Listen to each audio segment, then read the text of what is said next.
Happy new year all of you. एक बार फिर से मैं आप लोगों के सामने आ गया हूँ न्यू ईयर में नए जोश के साथ नया वीडियो लेकर, जिसमें हम लोग क्लास 10 के साइंस को कवर कर रहे हैं, जिसमें चैप्टर 3 पढ़ने जा रहे हैं। चैप्टर 3 में क्या है? Metals and non metals. तो हम लोग को फास्ट रिवीजन करना है। इसमें हम कोशिश करेंगे कि कम से कम समय में ज़्यादा से ज़्यादा चीज़ आप लोगों को सिखा सकें, आप लोगों को बता सकें। तो इस चैप्टर में सबसे पहले हम लोग पढ़ते हैं प्रॉपर्टीज़ ऑफ मेटल्स। तो मेटल क्या होता है कि मेटल एक ऐसा एलिमेंट है। एलिमेंट को मेनली 2 टाइप में डिवाइड करते हैं, मेटल्स एंड नॉन मेटल्स। और कुछ ऐसा एलिमेंट जिसका मेटल से भी प्रॉपर्टी मिलता है और नॉन मेटल से भी मिलता है, तो उसको मेटलॉइड्स कहते हैं। ठीक है। तो मेटल्स क्या होगा? जनरली इलेक्ट्रॉन डोनेटिंग टेंडेंसी का होता है, यानी इलेक्ट्रॉन डोनेट करके ये जो है पॉजिटिव आयन फॉर्म करता है। इसके बारे में ज़्यादा आगे के क्लास में पढ़ेंगे। अभी इसके और जो प्रॉपर्टी है उसको समझते हैं। जनरली मेटल को हम लोग डिफाइन भी करते हैं उसके प्रॉपर्टी के ही आधार पर, कि मेटल क्या है? ऐसा एलिमेंट है जो कंडक्टर होता है, जिसमें स्पेसिफिक लस्टर होता है। तो इसके किसी न किसी प्रॉपर्टी से ही उसको हम डिफाइन करते हैं। तो मेटल्स में 1 बाय 1 करके इसके प्रॉपर्टी को समझते हैं। मेटेलिक लस्टर, कोई भी मेटल जो होता है उसमें एक स्पेसिफिक लस्टर होता है, एक विशेष चमक होता है। उस चमक से, उस लस्टर से ही हम उसको पहचान पाते हैं। आप लोगों ने देखा होगा जनरली लेडीज़ में जो ज्वेलरी के लिए एक अट्रैक्शन होता है, वह इसी लस्टर के कारण। गोल्ड और सिल्वर जो उसमें इतना लस्टर होता है, इतना चमक होता है कि उसका जो ज्वेलरी बनाते हैं तो बहुत ही अट्रैक्टिव लगता है। तो मेटल्स में जनरली क्या होता है? स्पेसिफिक लस्टर होता है, एक विशेष चमक होता है। इससे हम उसको आसानी से पहचान पाते हैं। दूसरा उसका फिजिकल प्रॉपर्टी हो गया मेलिएबल। मेटल्स जो है यह मेलिएबल होता है। मेलिएबल का मतलब उसका हम शीट तैयार कर सकते हैं। इसको यानी हैमरिंग करके थिन शीट में कन्वर्ट किया जा सकता है। तो हम ये कह सकते हैं जिसको पीट के हम शीट में बदल सकते हैं, पतले शीट में, पतले चादर के रूप में बदल सकते हैं, उसको हम क्या कहते हैं? मेलिएबल। डक्टाइल, इसी से रिलेटेड एक प्रॉपर्टी है डक्टाइल। डक्टाइल क्या होता है कि हम मेटल से थिन वायर ड्रॉ कर सकते हैं, थिन वायर उसका बनाया जा सकता है। तो मेटल का यह प्रॉपर्टी क्या कहलाता है? डक्टिलिटी। ठीक है। और मेटल, वैसे मेटल को हम क्या कहेंगे? डक्टाइल। तो सबसे ज़्यादा जो डक्टिलिटी प्रॉपर्टी होता है वो गोल्ड में होता है। मात्र 1 ग्राम गोल्ड से 2 किलोमीटर लॉन्ग वायर बनाया जा सकता है। ठीक है। नेक्स्ट प्रॉपर्टी है कंडक्टर। मेटल्स जनरली हीट और इलेक्ट्रिसिटी दोनों का कंडक्टर होता है। Heat and electricity, metals generally heat और इलेक्ट्रिसिटी का कंडक्टर होता है। यह हार्ड होता है, इसका मेल्टिंग पॉइंट और बॉइलिंग पॉइंट हाई होता है।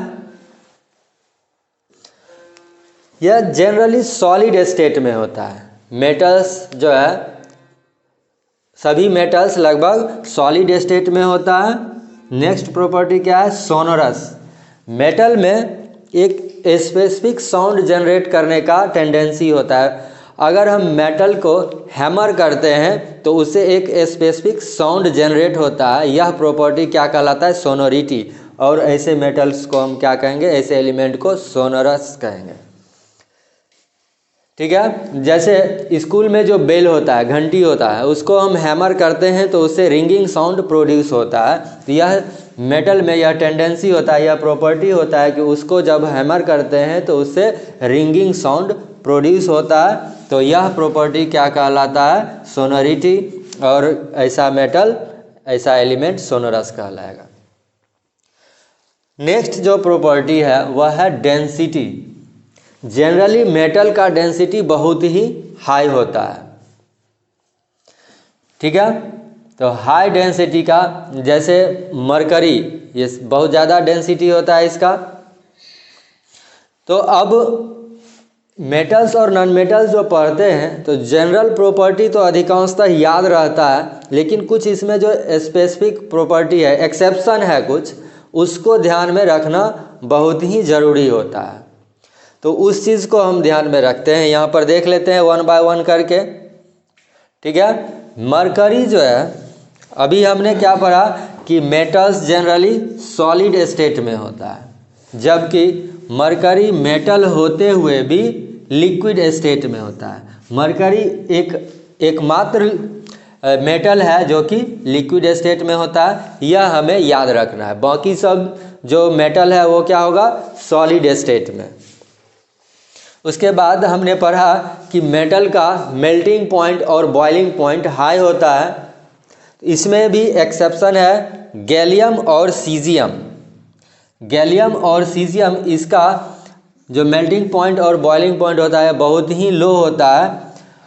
अगर हम गैलियम और सीजियम को अपने हाथ पर भी रखते हैं तो हमारे बॉडी के टेम्परेचर से ही ये मेल्ट हो जाता है। लगभग 28 डिग्री सेल्सियस के आसपास इसका मेल्टिंग पॉइंट होता है और हमारे बॉडी का टेम्परेचर 37 डिग्री सेल्सियस है।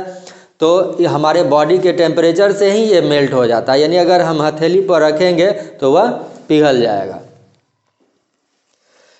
नेक्स्ट जो एक्सेप्शन में है sodium and potassium. Lithium, sodium, potassium, ये बहुत ही सॉफ्ट होता है। जनरल प्रॉपर्टी मेटल का क्या है, यह बहुत ही हार्ड होता है। जनरली मेटल्स हार्ड होते हैं, लेकिन लिथियम, सोडियम, पोटेशियम ये सब इतना सॉफ्ट होता है कि इसको जैसे हम फ्रूट्स को काटते हैं, सेब संतरा को जैसे काटते हैं, उसी तरह से चाकू से इसको हम आसानी से काट सकते हैं, इतना सॉफ्ट होता है। तो ये मेटल से रिलेटेड कुछ एक्सेप्शंस हो गया।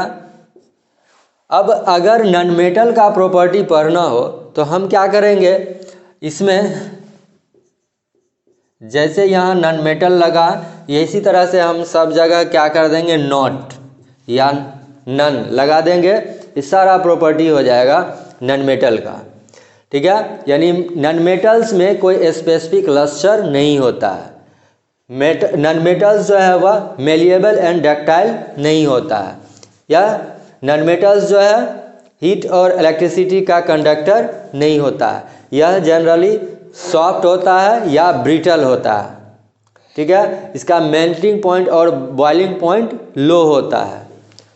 उल्टा कर देना है, या उसके बाद एक ये फिजिकल स्टेट में क्या होगा, नॉन मेटल्स का जो फिजिकल स्टेट है वह मुख्य रूप से सॉलिड और गैस में होता है। और एक एक्सेप्शन में क्या है, ब्रोमीन। ब्रोमीन एकमात्र नॉन मेटल है, ओनली नॉन मेटल जो कि लिक्विड स्टेट में रहता है। ठीक है, उसके बाद सोनोरस, यानी नॉन मेटल्स जो है नॉन सोनोरस होगा, इसमें कोई स्पेसिफिक साउंड प्रोड्यूस नहीं होता है। जैसे अगर हम कार्बन को, कोयला को अगर हैमर करेंगे तो क्या होगा, कोई साउंड प्रोड्यूस नहीं होगा स्पेसिफिक साउंड, जैसे मेटल में रिंगिंग साउंड प्रोड्यूस होता है, ऐसा साउंड जनरेट नहीं होगा, वह ब्रेक हो जाएगा। उसके बाद डेंसिटी, नॉन मेटल्स में अधिकांश जो है गैसियस स्टेट में भी है, तो जब गैसियस स्टेट में होगा तो उसका डेंसिटी बहुत लो होगा, और जो सॉलिड स्टेट में भी है तो उसका भी डेंसिटी मेटल्स के तुलना में अगर कंपैरेटिवली कहेंगे तो डेंसिटी बहुत ही लो होता है। तो ये जनरल प्रॉपर्टी हो गया। मेटल्स का जनरली अपोजिट, ठीक है, मेटल्स में जो प्रॉपर्टी है उसका अपोजिट प्रॉपर्टी नॉन मेटल्स में है, जो कि नाम से ही स्पष्ट है। तो इस तरह से एक अगर हम ध्यान से मेटल के बारे में पढ़ लिए तो नॉन मेटल्स के अधिकांश प्रॉपर्टी को हम आसानी से लिख सकते हैं। फिर यहाँ भी नॉन मेटल्स में भी कुछ एक्सेप्शन है, इस पर ध्यान देने की ज़्यादा ज़रूरत है। तो एक तो हमने अभी बता दिया, नॉन मेटल्स जनरली सॉलिड और गैसियस स्टेट में होते हैं, जबकि एक नॉन मेटल ब्रोमीन है जो लिक्विड स्टेट में पाया जाता है। उसके बाद डायमंड, डायमंड नॉन मेटल है, हम लोग ये जानते हैं कि मेटल हार्ड होता है, नॉन मेटल ब्रिटल या सॉफ्ट होता है, लेकिन डायमंड एक ऐसा नॉन मेटल है जो कि नेचुरल सब्सटेंस में हार्डेस्ट सब्सटेंस है। ठीक है, हार्डेस्ट नेचुरल सब्सटेंस क्या है? डायमंड। ठीक है, उसके बाद नेक्स्ट पे आते हैं। हमने पढ़ा है कि नॉन मेटल्स जो है यह बैड कंडक्टर होता है हीट और इलेक्ट्रिसिटी का, यानी कंडक्टर नहीं होता है। जबकि ग्रेफाइट एक एक्सेप्शन में है, जो कि ग्रेफाइट और डायमंड क्या है? कार्बन का ही एलोट्रॉप है, कार्बन का ही अदर फॉर्म है। तो यहाँ पर ग्रेफाइट नॉन मेटल होते हुए भी गुड कंडक्टर होता है, हीट इसका इलेक्ट्रिसिटी का गुड कंडक्टर होता है। ये इसका प्रयोग कहाँ किया जाता है? ड्राई सेल में। ड्राई सेल जनरली हम यूज़ करते हैं, तो उसमें बीच में जो कार्बन का रॉड होता है वो क्या होता है? ग्रेफाइट होता है, और यह कंडक्टर होता है। ठीक है, उसके बाद हम लोगों ने ये पढ़ा कि ये नॉन मेटल्स में जो है ये स्पेसिफिक लस्टर, जो मेटल में जैसा लस्टर होता है नॉन मेटल में ऐसा लस्टर नहीं होता है। जबकि आयोडीन और डायमंड नॉन मेटल होते हुए भी इसमें एक स्पेसिफिक लस्टर होता है। तो इस तरह से हमने मेटल्स और नॉन मेटल के फिजिकल प्रॉपर्टी के बारे में पढ़ लिया है। अगर आप ध्यान देंगे तो इसमें बहुत सारा क्वेश्चन बोर्ड में डायरेक्टली आ सकता है, इससे आप बोर्ड में नंबर आसानी से ला सकते हैं। अब इससे रिलेटेड हम कुछ क्वेश्चंस को देखेंगे। हमने अभी फिजिकल प्रॉपर्टी पढ़ा और उसमें जो हमने प्रॉपर्टी बताया उसमें ढेर सारा क्वेश्चन जो है, जो इसके बाद का जितना भी क्वेश्चन है लगभग कवर हो गया। उसमें अधिकांश क्वेश्चन आपसे बन जाएगा, फिजिकल प्रॉपर्टी से रिलेटेड जो भी क्वेश्चन होगा वो सॉल्व हो जाएगा। अब केमिकल प्रॉपर्टी से रिलेटेड हम कुछ क्वेश्चंस ही डायरेक्टली करते हैं, और बीच बीच में जहाँ ज़रूरत पड़ेगा हम उस कंसेप्ट को भी बताते चलेंगे। तो सबसे पहला हमने क्वेश्चन लिया है, why is sodium kept in kerosene oil. Sodium एक मेटल है और इसको हम केरोसिन ऑयल में रखते हैं, ऐसा क्यों करते हैं? तो सोडियम जो है बहुत ही हाईली रिएक्टिव मेटल्स है। सोडियम इतना रिएक्टिव है कि इसको अगर हम एयर में छोड़ेंगे तो एयर के ऑक्सीजन से भी रिएक्ट कर लेगा। अगर वाटर में रखते हैं तो वाटर से भी रिएक्ट कर लेगा। तो अगर हम एयर में रखते हैं तो सोडियम जो है वह ऑक्सीजन से रिएक्ट करेगा और क्या बना लेगा? Sodium oxide Na2O। ठीक है, अब यहाँ पर हम देखेंगे कि Na2O लिखे हैं, यहाँ पर ऐसा क्यों हुआ? सोडियम जो है फर्स्ट ग्रुप में पाया जाता है। इसका एटॉमिक नंबर, सोडियम का एटॉमिक नंबर कितना होता है? 11, और इसका कॉन्फ़िगरेशन जो हम लिखेंगे वो क्या होगा? 281। ठीक है, यानी लास्ट सेल में 1 इलेक्ट्रॉन है, यानी सोडियम 1 इलेक्ट्रॉन रिलीज कर सकता है। 1 इलेक्ट्रॉन जब यह लूज करेगा, सोडियम से जब 1 इलेक्ट्रॉन निकलेगा तो यह क्या बन जाएगा? Na+ आयन, और 1 इलेक्ट्रॉन इससे रिमूव हो गया, तब इसमें इलेक्ट्रॉन की संख्या 10 हो जाएगी। तो यहाँ पर +1 चार्ज इस पर डेवलप हो रहा है, यानी इसका वैलेंसी क्या हो जाएगा? 1। ठीक है, सोडियम का वैलेंसी 1। ऑक्सीजन का एटॉमिक नंबर होता है 8, इसका कॉन्फ़िगरेशन होगा 2 6। तो ऑक्सीजन के लास्ट सेल में 6 इलेक्ट्रॉन है। तो जब यह 2 इलेक्ट्रॉन गेन करेगा तो इस पर क्या हो जाएगा? 2 निगेटिव चार्ज। अगर इसमें ऑक्सीजन में 2 इलेक्ट्रॉन ऐड कर देते हैं तो इस पर ऑक्टेट पूरा होगा, लेकिन इस पर 2 निगेटिव चार्ज आ जाएगा, यानी इसका वैलेंसी क्या हो जाएगा? 2। ठीक है, तो सोडियम का वैलेंसी 1 और ऑक्सीजन का वैलेंसी, सोडियम का 1, ऑक्सीजन का वैलेंसी 2 होता है। तो यही जो वैलेंसी शिफ्ट जब हम करते हैं तो ये फार्मूला क्या हो जाता है, इसका वैलेंसी इधर आ गया और इधर 1, तो इसलिए वैलेंसी एक्सचेंज करके इसका फॉर्मूला क्या हो जाता है Na2O। ठीक है, क्योंकि अगर 2 सोडियम होगा तब ऑक्सीजन के रिक्वायरमेंट को फुलफिल करेगा, 2 सोडियम मिल के 2 इलेक्ट्रॉन डोनेट करेगा जिससे ऑक्सीजन का ऑक्टेट पूरा होगा। तो इसलिए सोडियम ऑक्साइड का फॉर्मूला क्या हो जाएगा Na2O। ठीक है, अगर इसको हम बैलेंस करना चाहें तो कैसे बैलेंस करेंगे, यहाँ 2 ऑक्सीजन है तो इसमें 2 लगाएंगे, इधर 4, 4Na + O2 2Na2O। तो इस तरह से जब सोडियम को हम एयर में रखेंगे तो ऑक्सीजन से रिएक्ट करके सोडियम ऑक्साइड बना लेगा। अगर वाटर में होगा तो क्या होगा, सोडियम हाइड्रोक्साइड बन जाएगा, Na + H2O। तो ये क्या बना लेगा NaOH, सोडियम हाइड्रोक्साइड बन जाएगा।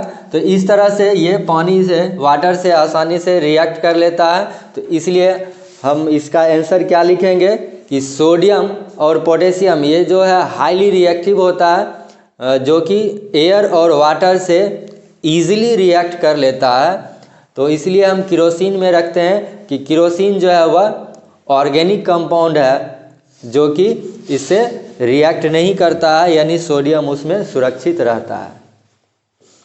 नेक्स्ट क्वेश्चन जो है, show the formation of sodium oxide and magnesium oxide by transfer of electron.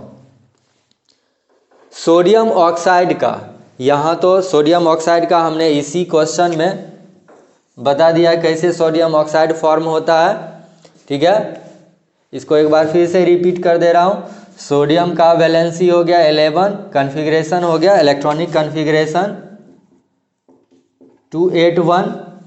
तो जब एक इलेक्ट्रॉन रिलीज करेगा, डोनेट करेगा, तो इस पर +1 पॉजिटिव चार्ज डेवलप होगा, और जब ऑक्सीजन 2 इलेक्ट्रॉन एक्सेप्ट करेगा तो इसमें 2 निगेटिव चार्ज फॉर्म होगा।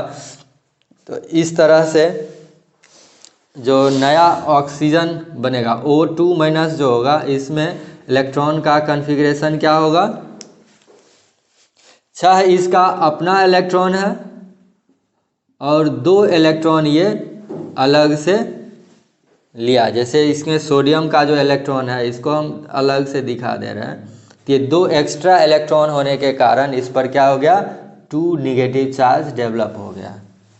तो सोडियम ऑक्साइड को हमने पिछले क्वेश्चन में ही समझा दिया था। ठीक है, उसके बाद है मैग्नीशियम ऑक्साइड। मैग्नीशियम का Mg का वैलेंसी क्या होता है, मैग्नीशियम का एटॉमिक नंबर होता है 12। तो एटॉमिक नंबर 12 होता है, जिसका इलेक्ट्रॉनिक कॉन्फ़िगरेशन क्या हो जाएगा 2,2,8,2। ये हो गया इसका इलेक्ट्रॉनिक कॉन्फ़िगरेशन। तो लास्ट सेल में 2 इलेक्ट्रॉन हो गया, तो क्या करेगा मैग्नीशियम 2 इलेक्ट्रॉन रिलीज करेगा, डोनेट करेगा, तो इस पर +2 चार्ज डेवलप होगा, 2 इलेक्ट्रॉन इससे रिमूव होगा। ठीक है, ऑक्सीजन को हमने देख रखा है। ऑक्सीजन क्या है, इसका एटॉमिक नंबर 8 है और कॉन्फ़िगरेशन 2,6 होता है। इस तरह से हमने इसको समझ लिया है।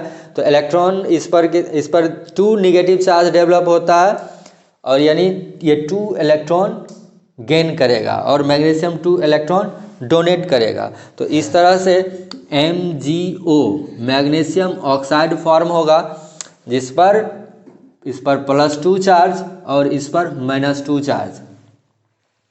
तो इस तरह से ये आसानी से हम समझ सकते हैं कि कोई भी जो आयनिक कंपाउंड फॉर्म होता है, आयनिक कंपाउंड ये इलेक्ट्रॉन कैसे डोनेट करता है और कैसे गेन करता है। ठीक है, तो इस तरह से इलेक्ट्रॉन का ट्रांसफ़र हम आसानी से समझ सकते हैं कि इससे कैसे कंपाउंड फॉर्मेशन होता है। इस तरह से जो कंपाउंड बनता है इसको हम आयनिक कंपाउंड कहते हैं, क्योंकि इसमें आयंस का फॉर्मेशन होता है, इलेक्ट्रॉन का कंप्लीट ट्रांसफर होता है।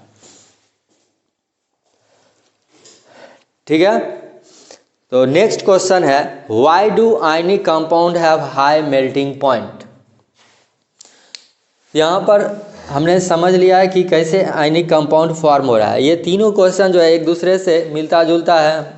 जो एक क्वेश्चन को जो हमने समझाया उसमें दूसरा का भी कुछ पार्ट आ गया। अभी दूसरे को जब हम समझ लिए तो तीसरा क्वेश्चन भी हम इसके हेल्प से सॉल्व कर सकते हैं। यहाँ पर हम क्या देख रहे हैं, आयनिक कंपाउंड जो फॉर्म हो रहा है इसमें अपोजिट आयंस जनरेट हो रहा है। तो अपोजिट आयंस जनरेट होने के कारण इसके बीच क्या होगा, स्ट्रॉन्ग इलेक्ट्रोस्टैटिक फोर्स होगा। ठीक है, ये दोनों आयंस फॉर्म हो रहा है, दोनों अपोजिट आयन है। तो अपोजिट आयन एक दूसरे को क्या करेगा, अट्रैक्ट करेगा। इसके बीच जो होता है स्ट्रॉन्ग अट्रैक्शन फोर्स होता है, और इस स्ट्रॉन्ग अट्रैक्शन फोर्स के कारण आयंस के बीच स्ट्रॉन्ग अट्रैक्शन फोर्स होगा।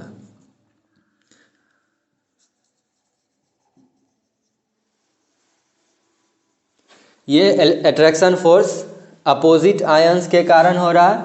अपोजिट आयंस के बीच स्ट्रॉन्ग अट्रैक्शन फोर्स होगा। इस अट्रैक्शन फोर्स को ब्रेक करने के लिए ज़्यादा एनर्जी की ज़रूरत होगी। तो जब हम मेल्ट करते हैं तो क्या होता है, कोई भी सॉलिड लिक्विड में कन्वर्ट होता है, यानी उसके बीच जो अट्रैक्शन फोर्स है उसको ब्रेक करना पड़ता है, और उसको ब्रेक करने के लिए ज़्यादा हीट एनर्जी देना पड़ेगा, यानी उसका मेल्टिंग पॉइंट हाई होगा। ठीक है, तो आयनिक कंपाउंड जो है वह आयंस से फॉर्म होता है। अपोजिट आयंस के बीच स्ट्रॉन्ग अट्रैक्शन फोर्स होता है, इलेक्ट्रोस्टैटिक फोर्स होता है। उस फोर्स को ओवरकम करने के लिए ज़्यादा हीट एनर्जी देने की ज़रूरत होती है, जिस कारण से आयनिक कंपाउंड का मेल्टिंग पॉइंट हाई होता है। केमिकल प्रॉपर्टी में हमने कुछ क्वेश्चन देखा, तो कुछ इसका एग्जाम्पल्स इसमें रिएक्शन को देखते हैं। ठीक है, तो जनरली मेटल्स जो होता है, सबसे पहला जो प्रॉपर्टी होगा, मेटल्स ऑक्सीजन के साथ रिएक्ट करके क्या बनाता है, मेटल का ऑक्साइड। ठीक है, मेटल्स ऑक्सीजन के साथ रिएक्ट करेगा तो मेटल का ऑक्साइड फॉर्म करेगा। जैसे कॉपर अगर ऑक्सीजन से रिएक्ट करेगा तो कॉपर का ऑक्साइड बनेगा, यानी CuO। ठीक है, तो इसको हम बैलेंस करते हैं। यहाँ बैलेंस इक्वेशन अभी नहीं है, इधर 2 ऑक्सीजन है तो इसको बैलेंस करने के लिए हमने 2 लगा दिया। अब यहाँ पर 2 लगाने के बाद क्या होगा, कॉपर इधर 2 हो गया तो इस साइड भी 2 लगाएंगे। तो इस तरह से ये बैलेंस्ड इक्वेशन भी हो गया, यानी बैलेंसिंग भी हम आसानी से कर सकते हैं। तो ये पहला एग्जांपल हो गया, कॉपर ऑक्सीजन से रिएक्ट करके कॉपर का ऑक्साइड फॉर्म कर रहा है। यहाँ पर कॉपर का वैलेंसी क्या है, 2। ठीक है, यानी क्यूप्रिक ऑक्साइड या कॉपर 2 ऑक्साइड फॉर्म हो रहा है। तो कॉपर और ऑक्सीजन दोनों का वैलेंसी यहाँ पर 2 है, इसीलिए फॉर्मूला हो गया CuO। ठीक है, सेकेंड एग्जाम्पल जो है, सेकेंड रिएक्शन देखते हैं। एल्युमिनियम ऑक्सीजन से रिएक्ट करता है तो एल्युमिनियम का ऑक्साइड फॉर्म करता है। ठीक है, यहाँ पर ये देखना होगा, ये फार्मूला यहाँ CuO था, यहाँ Al2O3 कैसे हो गया। हमने सोडियम ऑक्साइड, पीछे जो क्वेश्चन था उसमें पढ़ा था सोडियम ऑक्साइड। सोडियम ऑक्साइड का फार्मूला Na2O। यहाँ 3 तरह का फार्मूला देखने को मिल रहा है, तो ये तीनों समझना ज़रूरी है। ऑक्सीजन का तो वैलेंसी 2 है, इस पर -2 चार्ज है, यानी वैलेंसी 2।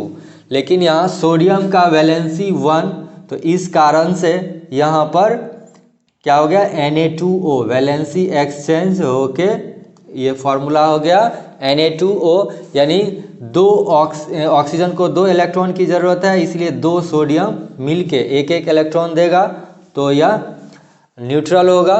तो इस तरह से Na2O ये फार्मूला बन गया। ठीक है। फार्मूला जनरेट करने के लिए हमको वैलेंसी पर ध्यान देना होगा। वैलेंसी इसका, ऑक्सीजन का वैलेंसी इधर आया, सोडियम का इधर, 1 हम लोग नहीं लिखते हैं, इसलिए फार्मूला सीधा क्या हो गया, Na2O। यहाँ पर कॉपर जो है इसका +2 या 2 इलेक्ट्रॉन डोनेट कर रहा है, यहाँ +2 वैलेंसी हो गया और इस पर +2 चार्ज और इस पर -2 चार्ज, यानी दोनों का जो वैलेंसी है यहाँ पर सेम है, इसलिए कैंसिल हो गया। सीधा फार्मूला क्या हो गया, CuO। यहाँ पर क्यूप्रिक ऑक्साइड या कॉपर 2 ऑक्साइड फॉर्म हुआ। अब इसमें देखेंगे तो ऑक्सीजन का तो वैलेंसी -2 है, एल्युमिनियम ऑक्सीजन का वैलेंसी 2 हुआ, -2 इस पर चार्ज हो गया। एल्युमिनियम पर +3 चार्ज होगा क्योंकि यह 3 इलेक्ट्रॉन डोनेट कर सकता है। एल्युमिनियम का एटॉमिक नंबर कितना होता है, 13, और कॉन्फ़िगरेशन क्या हो जाएगा, 283। ठीक है, लास्ट सेल में 3 इलेक्ट्रॉन है, तो यानी यह 3 इलेक्ट्रॉन डोनेट कर सकता है। जब 3 इलेक्ट्रॉन डोनेट करेगा तो +3 चार्ज जनरेट होगा इस पर, और इसका वैलेंसी क्या हो जाएगा, 3। तो इस तरह से जब वैलेंसी एक्सचेंज होगा तो क्या फार्मूला बन जाएगा, Al2O3।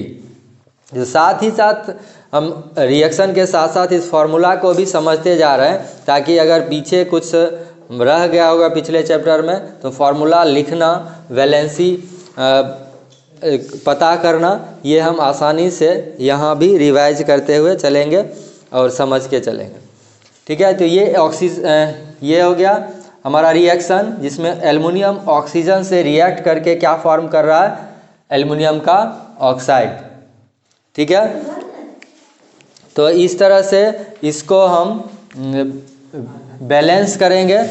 ठीक है, 2 एल्युमिनियम है तो यहाँ पर 2 लगा देंगे, और ऑक्सीजन नहीं, 2 से तो नहीं होगा, ऑक्सीजन यहाँ पर सबसे पहले एल्युमिनियम को नहीं करेंगे, एल्युमिनियम तो अकेला है, आसानी से बैलेंस हो जाएगा। ऑक्सीजन यहाँ 3 है और यहाँ 2 है, तो इसके लिए हमको क्या करना पड़ेगा, इधर 3 लगाना पड़ेगा और इधर 2। ठीक है, जो यहाँ पर 2 है वो इधर कर दिए मल्टीप्लाई, और इधर जो 3 है वो इधर लगा दिए। तो इस तरह से यहाँ देख रहे हैं ऑक्सीजन 6 हो गया, यहाँ भी ऑक्सीजन 6 हो गया, ये बैलेंस हो गया। ठीक है, अब इसको बैलेंस करने के बाद देख रहे हैं 2Al2, यानी एल्युमिनियम कितना हो गया, 4। ठीक है, तो 4Al + 3O2, 2Al2O3 ये हो गया। ठीक है, तो इस तरह से यहाँ भी मेटल ऑक्सीजन के साथ रिएक्ट करके मेटल का ऑक्साइड फॉर्म कर रहा है, एल्युमिनियम का ऑक्साइड बन रहा है यहाँ पर, और आसानी से इसको हम बैलेंस करते जा रहे हैं। ये अगर हम ध्यान से इसको देखेंगे तो एक साथ कई फ़ायदा है। एक तो हम देख रहे हैं मेटल का केमिकल प्रॉपर्टी, ऊपर से इक्वेशन को बैलेंसिंग करना सीख रहे हैं, साथ ही साथ जो किसी भी कंपाउंड का फॉर्मूला जो होता है वो कैसे जनरेट होता है, वैलेंसी क्या होता है, ये भी मैं साथ साथ बता रहा हूँ। उसके बाद इलेक्ट्रॉनिक कॉन्फ़िगरेशन कैसे निकालते हैं, ये साथ साथ इसको हम लोग समझ रहे हैं। अलग से भी मैं इलेक्ट्रॉनिक कॉन्फ़िगरेशन के बारे में बताऊंगा एक साथ यहाँ पर, लेकिन एक साथ हम लोग 3-4 काम कर रहे हैं, अगर ध्यान देंगे तो कई जगह ये फ़ायदा पहुँचाएगा आपको। अब आगे देखते हैं, ये एल्युमिनियम ऑक्साइड जो फॉर्म हुआ, ये देख रहे हैं यहाँ पर 2 तरह का यहाँ पर रिएक्शन हो रहा है। एक यहाँ एसिड से रिएक्शन कर रहा है, दूसरा बेस से। एल्युमिनियम ऑक्साइड एसिड से भी रिएक्ट कर रहा है और बेस से भी रिएक्ट करता है। तो इसमें जो मेटल का ऑक्साइड होता है जनरली बेसिक नेचर का होता है, लेकिन यहाँ पर एल्युमिनियम मेटल है, यहाँ बेसिक ऑक्साइड जो होगा वह जनरली एसिड से रिएक्ट करेगा, लेकिन एल्युमिनियम का ऑक्साइड एसिड से भी रिएक्ट कर रहा है, बेस से भी रिएक्ट कर रहा है। तो इसका मतलब ये क्या हो गया, एम्फोटेरिक ऑक्साइड। एम्फोटेरिक ऑक्साइड किसको कहते हैं, वैसा ऑक्साइड जो एसिडिक और बेसिक दोनों नेचर का होता है, यानी एसिड और बेस दोनों से रिएक्ट करता है, तो उसको एम्फोटेरिक ऑक्साइड कहेंगे। यहाँ पर हमने एग्जाम्पल के साथ दोनों एक साथ इसलिए लिखा कि आप लोग इस एग्जाम्पल को देखते हुए इस डिफिनीशन को भी समझ लें। ठीक है, तो एल्युमिनियम का ऑक्साइड क्या हो गया, एक एम्फोटेरिक ऑक्साइड है जो एसिड से भी रिएक्ट करता है और बेस से भी रिएक्ट करता है। अच्छा, ये इसको बैलेंस करते हैं। यहाँ पर देख रहे हैं AlCl3, ठीक है। एल्युमिनियम यहाँ पर 2 है, तो यहाँ पर हमको क्या करना होगा, 2 लगाना पड़ेगा, ठीक है। 2 लगा दिए तो क्लोरीन कितना हो गया, 6। तो यहाँ ऑलरेडी 6 लिखा गया, वो बुक से एग्जाम्पल लिखने में ये लिखा गया, ठीक है। तो पहले हम ये जनरली अगर आपको अनबैलेंस्ड इक्वेशन होगा तो ये लिखा हुआ नहीं रहेगा, ठीक है। तो ये क्या होगा, 3 × 6, यहाँ देख रहे हैं हम लोग 6 हो गया, 6 क्लोरीन है, यहाँ पर 1 क्लोरीन है, तो इसलिए हमने यहाँ पर 6 लगा दिया, ठीक है। अब क्लोरीन बैलेंस हो गया, क्लोरीन को बैलेंस कर लिए हमने। तो अब यहाँ पर हाइड्रोजन देख रहे हैं, हाइड्रोजन कितना हो गया, 6। तो यहाँ पर 6 हाइड्रोजन करने के लिए क्या देना होगा, 3।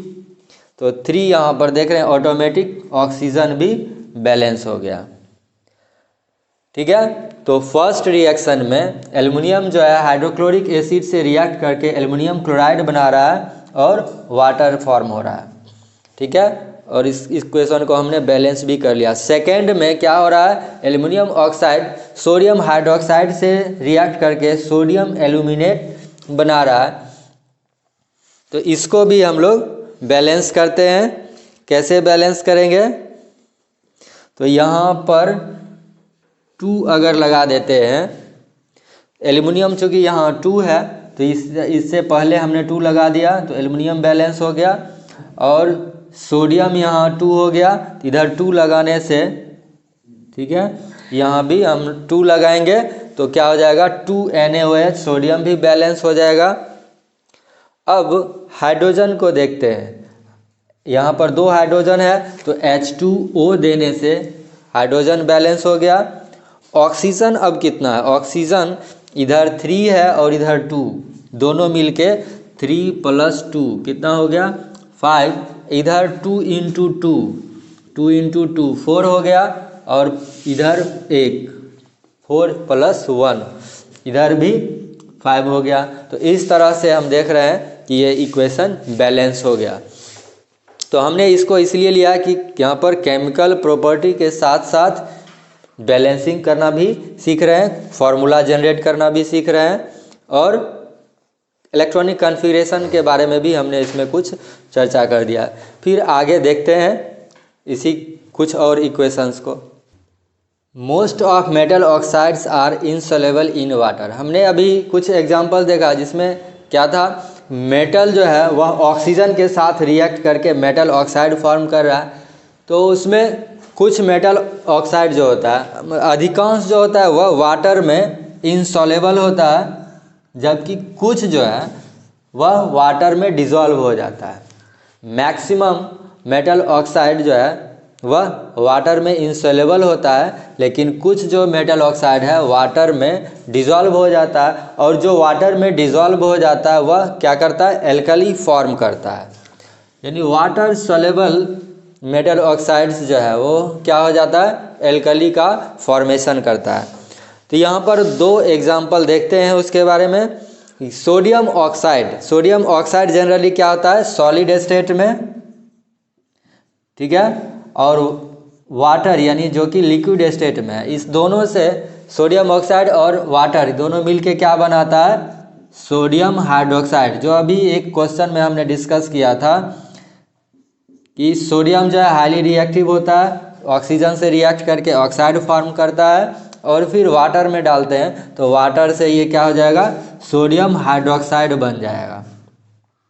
वाटर से रिएक्ट करके क्या फॉर्म कर लेगा, सोडियम हाइड्रोक्साइड। इसमें 2 लगा देते हैं तो क्या हो जाएगा, 2NaOH, ठीक है, एक ऑक्सीजन इधर एक इधर।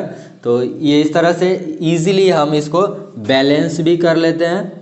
ये एक्वस फॉर्म है, यानी वाटर में ये डिज़ोल्व हो जाता है, वाटर में ये सॉल्युबल रहता है, ठीक है। इसी तरह से यहाँ पर पोटेशियम ऑक्साइड, ये सॉलिड फॉर्म में है, वाटर लिक्विड फॉर्म में, और जब ये इसे रिएक्ट करेगा तो क्या फॉर्म करेगा, KOH, पोटेशियम हाइड्रोक्साइड, जो कि इसमें क्या होगा, एक्वस फॉर्म में होगा। तो यहाँ पर हमने देखा कि ये सोडियम ऑक्साइड, पोटेशियम ऑक्साइड, ये सब क्या है, वाटर में सोलेबल है। ठीक है, वाटर सोलेबल सब्सटेंस है, वाटर सोलेबल ऑक्साइड। तो ये वाटर में डिजॉल्व होके एल्कली का फॉर्मेशन करता है। तो यहाँ हमने कुछ एग्जांपल्स देखा, कुछ रिएक्शंस देखा।